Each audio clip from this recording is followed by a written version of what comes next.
could if somebody could pass over the Yes, sir. I got you. host. Sweet. I'm super excited. Hopefully, a few of my peeps will be here. I told people whether people show up or not, you never know, but I tried. Well, thank you for bringing people out. Hey, yo, what's good, Doc? How you doing, brother? What's good, Rad Yeah, Wolf? I'm gonna. Hey everybody, I'm gonna pull up YouTube right now. Of course. Who's that? Golden Penguin 122. Thank you for the follow. Oh, yeah. Appreciate Also, you. if any of my people from my channel are currently watching CJ's channel, you should give him a follow because he makes a bunch of great gaming content and is just a super rad person. So, you know. Definitely. That's awesome. Thank you for that. So, well, cool. Well, yeah. Well, we're gonna, we won't keep the people waiting. We're gonna do a interview with Ellie Kadeli about IBD and streaming and all kinds of just fun things. And so let's go ahead and get started here. So I'm gonna go. Woo! I'm super pumped. All right. All right. Hey everybody, this is Jordan with the Crohn's Veteran Podcast. Welcome. I'm so honored to have my amazing co-hosts Renika and CJ. How you guys doing today? Hey, doing excellent. Doing great. Thank you. And we are very grateful. Crohn's Veteran is very grateful to have an IBD streamer and an actor and just an all-around amazing person, Ellie Kadeli. How you doing? Oh, thank you guys. I'm doing great. I'm really excited to be here. It's such an honor to be on this podcast. I've watched a few episodes of yours. I love CJ. So I'm just happy to be here, Yeah. We're very happy to have you here also. And it's our pleasure, and we're very honored, and and so we'll get right into it, and I'm just really curious, and so if you could share with our audience a little bit about yourself and and a little bit about your IBD journey. Of course. So it's definitely a lengthy one. So I actually got diagnosed with Crohn's disease when I was 6 years old, turning 7. I turned 7 in the hospital. My gift was getting Crohn's. So that's definitely a birthday you're not going to forget. Right. But I've definitely been through the ringer for it all. I was refractory for a while. So, the timeline blends together, but probably around 10 years or so, I was refractory. I'd done everything. And it was a tough time. I actually ended up getting surgery. I got an ileoцectomy, which they removed part of my ileum and a little bit of my intestines, but honestly, I always say it's not too invasive, which everyone who is not, chronically ill is like, what? You got some of your intestine removed? And it's like, compared to some of the other surgeries, I got off really easy. Right. So I'm abundantly blessed, and I kind of learned that my Crohn's in particular definitely could not just be managed through one thing. It was definitely going to be, a combination of medication, of keeping my mental health, good and in check, staying active, watching what I eat, things like that. So I've learned a lot about, I always say that I'm really into whole body healing because I really realize that everything connects. You're stressed out, your body's going to take that stress. You're going to start having symptoms. So it's like if you can nip stuff at the bud emotionally while also maintaining your physical health, you just kind of flourish. So, so I've definitely had a bit of a tough case. It definitely made my upbringing a little bit more untraditional. I was homeschooled for most of my life. Homeschooled mostly through middle school and high school. I did go to private school for a year, and then I went to a public school for a year and a half. But it's weird because though I do mourn the fact that I didn't have the most traditional childhood or teen years, I feel incredibly fortunate because I really learned how to be myself and how to advocate for myself and how to stand firm in who I am as a person, which I think now that I'm an adult are really amazing traits to have. And part of where that really helped was also with finding my career path within acting and streaming and things like that, because I learned that I don't need to take the traditional path. I can always take the alternative path. Right. Yeah. Cool. Well, thank you for sharing that. Yeah. I'm this hearing your story, it's fascinating. Thank you. And so, I've had my ileum taken out. I've had part of my colon. I've had 2 feet of my colon taken out, and Wow. so I can relate to you on that. Yeah. And you know, as a side note, to the people that are just listening, they're gonna be listening to our show, that you have really awesome headphones. Oh, thank you. I do have I I have pink cat ear headphones. I love them very much. One time they broke and I had to go and send them back to get fixed. And when I had to stream with regular headphones, I was like, I feel naked without my cat ears. It's awesome. But yeah, I mean, and that's been one really beautiful thing about, experiences like this podcast is just meeting other people who are like, I've been through something similar to that. And, because I spent so many years when I was younger being like, I'm the only one who's like this. I'm the only one going through this. And then like through the power of social media and meeting people, it's like, I'm not alone. Like there really are so many phenomenal people who, well, unfortunately are struggling like me. It's also like, yay, you're struggling like me. Like we're in this together. So literally, yeah. So, it's interesting because it took me a while simply because I didn't want to. Really, it took me a long time before I became open about talking about Crohn's. Like, I didn't want to talk about it. I didn't want people to know about it. I didn't want it to be like a big deal, which is hard when you're in the hospital like every other week because people are like, hey, where'd you go? And it's like, nowhere. I was somewhere off. But, I kind of reached a point where I just realized how lonely I had felt with an IBD. And it was kind of more of like, I wonder if other people feel like this. And maybe if I start speaking about this, other people relate and I can help people by talking about my experience. So that was like a really big thing for me. And it really wasn't until the past 2 years that kind of blossomed into making those friendships. Because for a while it was kind of like just shouting out into the void. Or a lot of people who are in multi-level marketing schemes messaging me and being like, oh, you have Crohn's, I have something I can cure that. And being like, oh, I thought we were making a friendship, but you're trying to sell me something. Right. Cool. Yeah, that's a bummer. Yeah. So it sucks when you think you're making a personal connection. But the past 2 years, I mean, a big thing was there's this app called the Riley app that I kind of explain, like it's like Tinder for people with chronic illness. You like put in kind of your diagnoses and then you can swipe through people's profiles and you make friends. And it's about meeting people in your same circumstance. And it's beautiful. It's a great app. And really from there, just interacting with the community they had made on Instagram kind of opened me up to new people and then hashtags. I've been really, I think, the most blessed in the past year, especially again, like meeting people like CJ. I really think you're one of the first people I've met who's like a content creator who's trying the more creative path where I'm like, okay, not only do we have IBD, but we also have similar interests in what we want to do with our lives. And I think that's really elevated me in the sense of like meeting people who want to, make online content. And then it's like, whoa, like we kind of have the same interests and it's really cool. Awesome. I think we all can say about a year and a half, 2 years is when we pretty much started to be more open and sharing about our chronic illnesses on platforms such as this. I know CJ, Jordan, myself have talked a lot about how we were not open to sharing a lot, and we developed these platforms to be able to connect to people. So I think that's a very good idea. That app is called the Rally app. I'm definitely gonna look. I'm definitely gonna look into that. It's amazing. I'm gonna get on Rally today and see Renika's profile. It's amazing. It's so fun. It's a really cool profile, and it's been cool to see that kind of become more of a thing because they started just mainly on Instagram content to becoming an app, and it's been like, whoa. Definitely. Cool. Go ahead, Jordan. Yeah, I was curious, and so you're well. I have a couple of things I'm curious about. Like, so you're a streamer. So like, what do you like to stream? Like what do you like?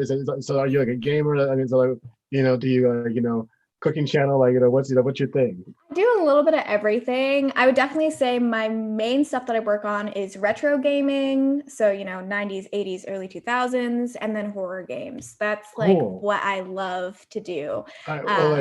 Well, feel free to be specific. Like, what's your, what's your favorite horror game, and like, what's your favorite, what's your favorite retro game?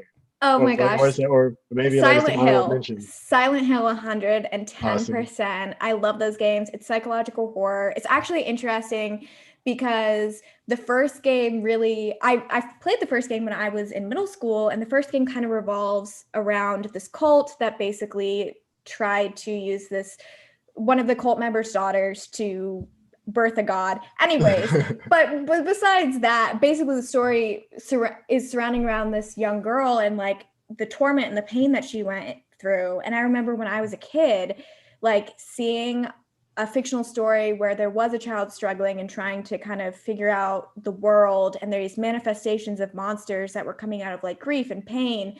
And you don't play as her, you play as someone in her world. But I remember how much that resonated with me, because I was like, I was that scared child. I was that pained child. Right. And that's, even to this day, like that series is still my favorite for the reason. Have you seen the movie? I liked the first movie. The second movie is not worth watching. I saw it too. I saw the first one. So yeah. That's kind of a hidden gem. Yeah. Hey, that's awesome. Well, I know games. TJ and Jordan, they game. They play games. But I'm like, what is this game all about? But I might need to check up. You'll find your niche no matter what it is. Like, don't let anyone make fun of you for any type of games you play. Like, I love games like Sims. I love like Stardew Valley, where you just have like a farm. Like, I like really casual games, and I like more extreme games. So just find your niche and you'll love it. Right. Definitely. Wow. Your post on your page, I see that you do some acting. Is that correct? Yeah. I've been a filmmaker for about 5 years now. Okay, you mind share with us like some of the things we can find you on, or what? Absolutely. Yeah. So if you look up Elizabeth Kadeli, you'll find basically anything tied to me, because I try to make sure that everything connects, because it's too hard to, find links to everything. But I would say the project that I love the most and that I'm really attached to is called Mount Hideaway. Okay. It is a family-friendly murder mystery that actually takes place in Northern Virginia, where I'm from, which is really, really cool. So because a lot of our emphasis are on like shopping local and supporting local businesses, we also shot in a lot of local areas and employed a lot of local people, because that's really important to us. But I play a street rat named Angie. Her parents died in an explosion, and she kind of gets caught up in the mystery. So we did the first movie, which is actually available basically on any platform, not so much Netflix, because Netflix is mean, but like Amazon, you can find it on Vimeo, you can find it basically anywhere. And we actually just finished filming the sequel, which I'm so excited for it to come out. And we also just got approved for a 3-book deal. So there's going to be books, amazing. There's 2 movies. I know, I feel so blessed by God. It's just so magical. I wish I had like an applause. I wish I had some kind of like applause sound effect right now. I know, I wish. But I'm super lucky, and it's been really amazing to me, because it's important for me to like show people, because I never thought I'd be able to act. And I've been on smaller projects. I've done a few movies. I've done a few web series. I did some extra and some TV. Actually, before COVID, I moved out to LA because I was planning on pursuing acting, and then COVID hit. And then that didn't happen. So I'm back home. But, because I want to show people, like, I always wanted to be an actor, but I was like, I'm too sick. I can't do this. And it's been so rewarding to be like, I can do this. And sometimes it does take pushing myself, but I've also found the right people who support me and who are patient. Like a funny story that I can share about, we shot the sequel we started at the end of October and wrapped up around December. But one of the first days we did, I was on like 50 milligrams of prednisone. And I had major balloon face, and the director messaged me and was like, hey, that first scene you were in, can we reshoot that? Because you've like lost a lot of weight. And I was like, please, can we reshoot it? And so we were able to go back and reshoot one of the scenes. And it's just nice to have people who support you and support, cool. What your body's going through. So I really hope people realize that they can find people who will support them and be patient with them. Yes. And that they're not a burden for wanting to pursue creative pursuits, because we're the best type of people, us IBDers and chronically ill people. Yes, I agree. I love the positivity. That is awesome. Thank you. I try hard. Doc said Netflix is mean. I agree. Okay, thank you. I appreciate you. Definitely need to get you up on Netflix. I know. Like, they just need to love me more. For all the money I've given them, I just feel like they should give me a few cents back. Exactly, I agree. I'm gonna look it up. I'm gonna look it up tonight. I like, looking at different kind of movies and stuff. Yeah. So I'm definitely going to be exploring it tonight. It's definitely very like feel good. Think of like a Hallmark movie. That's usually how I describe it to people. So cool. Very cool. Very cool. Um, awesome. Well, and so besides, that particular project, are there any, are there other kind of goals or fun things that you have planned for, for this year? What a good question. Mhm. Definitely growing with streaming. I also just started a podcast myself, which, because I'm kind of I was trying to find a platform where I could mix talking about streaming and talking about things that I just enjoy and talking about health and filming and just bringing it all together. And I thought that a podcast format would be really, really great. My community supported me to do it. So that's something that I'm working on. It's called Hexcast. It's available basically everywhere, but I'm just trying to grow there and kind of grow in all the areas of my life in a way that also benefits others. So I just want to be able to continue to create like joyful, peaceful environments, whether you're watching my content or interacting with me, and also continuing to just be a voice for other people who are chronically ill. Because I think that's important, because I think especially right now with COVID, I feel like anyone, whether you're chronically ill or not, you just feel like, there's nothing to do, there's no opportunity, or things just feel awful. And I just want people to feel so empowered by, just talking about things that they love or just doing things that they love and just like going out on a whim and just trying new things, because I feel like now can be such an, exciting, formidable time for everyone just to try a creative pursuit or try doing something that they love, because there's just space for everyone. I agree. I I agree. think since COVID has taken place, I think a lot of people have become more creative. Oh, absolutely. COVID remind me of people who are in prison that Mhm. found out that they can draw. Oh, I can really make things out of sticks. Or I can really make things out of paper. When Mhm. you are not doing anything and your creative mind started to come up, develop, it's like, wow, I can do all these things. Nothing outside of this is basically interjecting in what I can do creative wise. So I agree with that. Absolutely, yeah. Are flowing all across the networks. Oh, Yeah. sorry to break up. Doc said that Crohn's veteran stream team sounds like a great community possibility for content creators. Yo, that's actually really good. Like on Mm-hmm. Twitch, if we were to have like a stream team of IBDers, just That'd be rad. I would Yeah, be so down. I mean, I that would just be wish that there cool. was a more streamlined way for people to collaborate and Mhm. figuring out how to do it, I Like, agree. like you talking about like chronically ill people to collaborate or just with. Yeah, Yeah. absolutely. I mean, that's awesome. Oh, there's something else, that I haven't, asked, a lot of people I've interviewed, but that I am curious, is that, excuse me. So you were saying that you have a dog and stuff earlier and stuff, and so, so how has having a pet, having a dog, like helped you with IBD? I think just having someone who won't leave your side and who's just like very dedicated. Like my dog is very cuddly. He's kind of a jerk. He's a pug, so he's not even Mhm. like a real dog. But I love him anyway. Mhm. But he's just like, he'll cuddle with me. And actually, the funny thing is I got him when I got my surgery. So, Okay. because I wanted someone, I was like, I'm going to be laying down, I'm going to be recovering. I want someone to keep me company. And he has just been like the best friend. And it also motivates me, to get out of bed. You have something to take care of. You Right. also need to take them out for walks. That helps promote you and help you get active. And it just feels really rewarding to be able to pour energy into a living creature and have it just love you back and be proud of you. Also, they love you unconditionally. True. Very true. The dog, then And y'all. they can sense your feelings and everything, and they'll be there just to support you. They really are just the sweetest. Yeah, I You know, have a a lot. Go ahead, Jordan. this is really real quick. I have a little toy poodle, I have a blind toy poodle. It's actually I'm the, I guess, the uncle of it. It's my baby sister's dog that I'm that we're taking care of, and that dog flew from New York, all the way to Nebraska, and since blind, and we took her out, and she just went bananas because like it's you. So it's pretty great. That's so sweet. Definitely.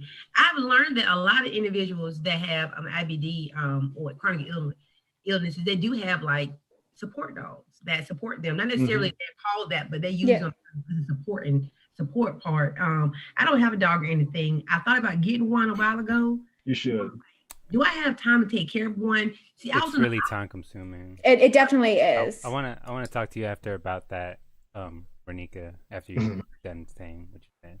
Thank you, CJ. I was on the opposite end. I was like, wow, if I get this doggy and I'm not able to get up and take it out for a walk, or I'm feel like I'm neglecting my doggy. That was my insecurity and my fear of getting one. But now I'm looking like, well, you're not, you're fine. What are you projecting? The illness going to happen to you tomorrow or something? So I'm still thinking about it. I'm still considering. I've been looking at the pugs. However, they're kind of expensive. The ones I saw was very expensive. So those smaller dogs can be a little bit pricier, but it's definitely, you can find low energy dogs. And like, the thing is, I think if you're capable of like loving something, that really goes a long way, Definitely. I made the mistake of not taking, myself into consideration when I adopted my pet or my dog.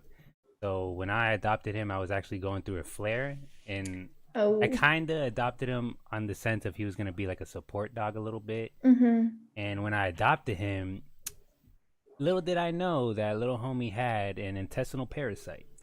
So right off the bat, my man's got me stressed the F out. You guys got to suffer together? Yeah, so we had to suffer together. I was there taking him to his vets and just like, pushing myself aside, like my IBD aside, and worrying about him only. And that kind of got me out of my flare though.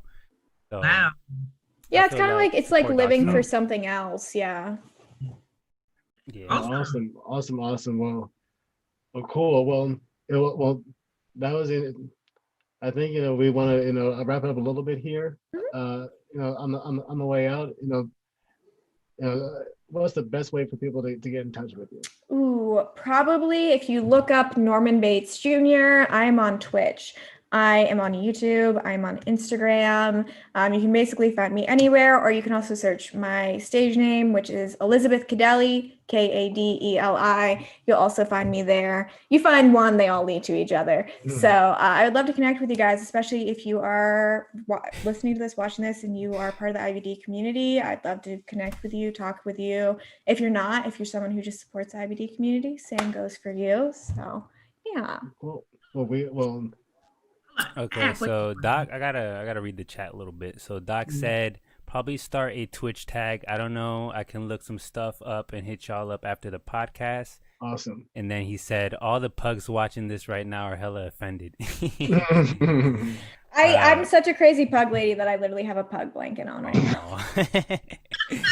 Awesome. Cujo said my go-to support was plants. And then my fat dog. Renika? Have a dog. I'm gonna give you a dog tomorrow. Watch this. I support it. Norman Bates Jr. Did yes. You say that?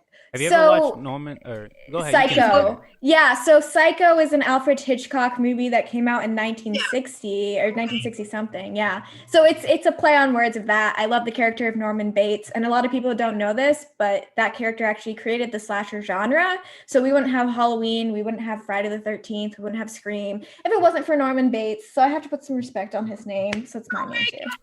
Low key, I kind of thought you got it from Bates Motel. Well, same thing, basically. Yeah. Okay. Awesome. Well, thank you. I'm sincerely grateful. For your time and for you stopping by and stuff. I'm so grateful to you guys. Yeah, no, that was so great. So great to talk to you guys, connect with you guys. It's such an honor to be here. I respect all of you so much. Yeah. So thank you for having me. Yeah, and we should definitely, connect, offline and stuff too. Absolutely. So, make some, awesome IBD things happen. So. And CJ can tell you if I don't respond, just keep DMing me, because my messages just either get buried or I have a brain fog and I just zone out. I'll be there. That's why I like to double text. All good. Well, awesome. Again, actually, for us, you can, if you like this interview. If you like our content, please support, Crohn's Veteran, please subscribe to our show. Like us, share us, all that good stuff. We're on Instagram at official.crohnsveteran. We're on Teespring. We have an amazing merch store. Actually, CJ today is wearing one of our shirts. And so check it out. And again, support us. We appreciate it, and we appreciate Ellie Kadeli for joining us. Thanks, guys. Thank you, Yeah, Ellie. thank you guys so much. Thank you. Thank you, everybody who came out to the stream. We appreciate it. Definitely. Thanks, guys, for listening. All Bye, right. guys.